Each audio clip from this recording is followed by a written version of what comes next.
Hi, this is Leigh Ambergy, stampwithleigh.com. I'm a Stampin' Up! Demonstrator in Mentor, Ohio, and thank you for joining me on today's video. Before I show you actually the card, which again, this is not going to be what we're making. Again, changing things up just a little bit, but I do want to remind you that my May PDF tutorial features the Circle Sayings bundle, and when you make a $25 online purchase and in my Stampin' Up! Site, my Stampin' Up! Store, and you use May's host code, I will send you a PDF tutorial that has pictures for 5 cards, a listing of the material used, and step-by-step directions on how to make those cards. And it all features the Circle Sayings bundle. So this is the card that I made. And I have a monthly buffet class, card buffet, and it's always the last Friday of every month. And what that is there is a selection of 10 cards that can be made, that you can make, and your buffet fee covers 6 cards. So out of those selection of 10 cards, you pick and choose the 6 you want to make. So this is one of the selections for May's buffet class. But after I had did my cutting for the material for these cards, I had some parts left over. And I was like, what can I do? So I'm going to show you what I did. So this was the starting point. This is a very, very basic, very simple card. Parts left over. Actually, this piece was a little bit bigger, and I just cut it down. But this, to show you, yeah, you can still work with parts, with leftover parts. So my card base is just 5.5 by 8.5, basic white, folded in half, and I don't know if I burnished or not, but we're going to burnish with a bone folder. And this is the 4 by 5.25 berry burst. And like I said, this was a piece. It was longer, but I cut it down to, I believe, 5. And I don't even know what the width was on this because this was the width. I kept it this. It's right under 3. It's like 2 15/16. But it was what was left over.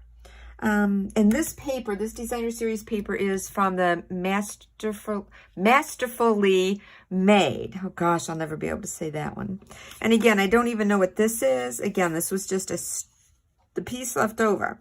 So this is 2 inches by 3 3/4. So what I'm going to do is I'm just going to put this like this.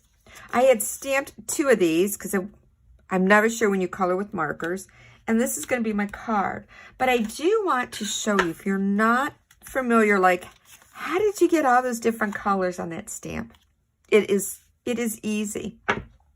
So I have my Stampin' Right markers, and I love markers. And sometimes if people are like, oh, I love these colors in that family, but I can't afford the stamp pads, I suggest to them, buy the markers in that color family. Because number one, it's cheaper, but you can also use your markers to stamp with. It might be a little bit more consuming. I would not suggest a huge background, doing this with a huge background stamp, but to get your different colors on here, this is all you need to do. And I am not going to do this entire stamp because, yeah, that's, like I said, it's about as bad as paint drying.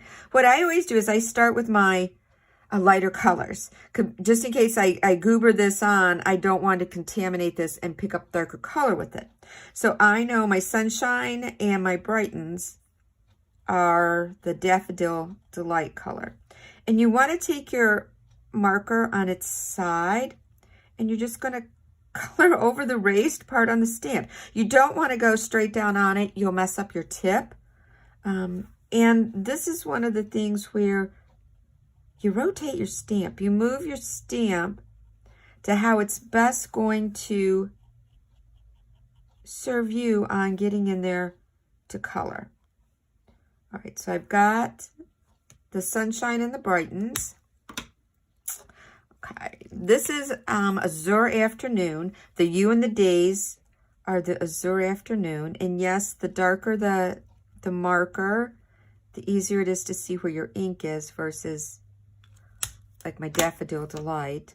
And then this is Berry Burst, and that's what all the other words are. So I'm just going to, I'm not doing, like I said, I'm not going to do this whole stamp. So I don't want to put you through that torture. But then when you're all done and you're like, well, geez, Leigh, what happened to that ink that you did first? This is like the huffing method where, probably you did not see me, but I'm huffing onto that stamp because my breath is going to moisten the ink back up. And this is just a piece of scratch paper. It's not good cardstock. It's not basic white cardstock. My samples and if I'm going to experiment, is on crappy paper. But like I said, I didn't do the rest of the stamp. But there, now you can see that's how you get the different colors onto a stamp, is use your Stampin' Right markers. So simple. I mean, and again, if you've never tried that technique, practice makes perfect. So chances are, first time you do it, it might come out wonderful. It might be perfect, and it might come out a hot mess. You know, some days like I am. But again, just practice. Pull out, even if you pull out copy paper, printer paper, and you play and you experiment on that. Just get a stamp and just keep trying with coloring it, you know, coloring it in. Again, so much with stamping is all what I want to call is it's a feel. You have to get like a feel for it, especially with heat embossing and other things that you're doing. You just kind of have to just repetitive, keep trying it again and again and again until it almost becomes like second nature for you. Oh, and I apologize. I should have already had my dimensionals on the back of this, but hopefully it won't take too long for me to get those on there and get the backing off. And yeah, if you're noticing my fingernails, I usually do not pick colors like this. I'm usually a pinky girl, but I decided to try a different nail color. I don't know. My daughter loves it. She's like, yeah, Mom, break out of the comfort zone. But yeah, I don't know. Jury is still out on this one.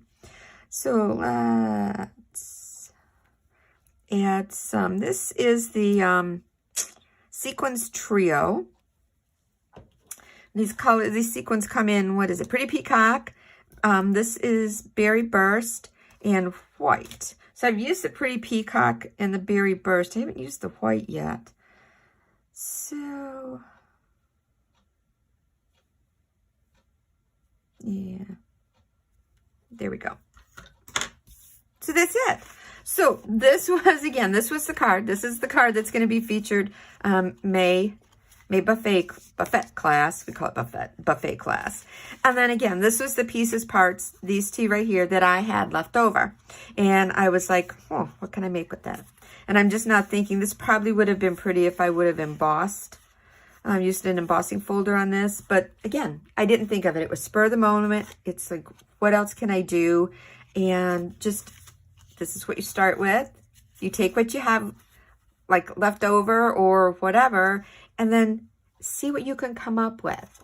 So 2 cards, very simple, very easy, very basic. And I hope you've enjoyed learning something new today. If you did not know how to get the different colors on your stamp using the markers. Thanks so much for joining in. Have a wonderful day. Bye.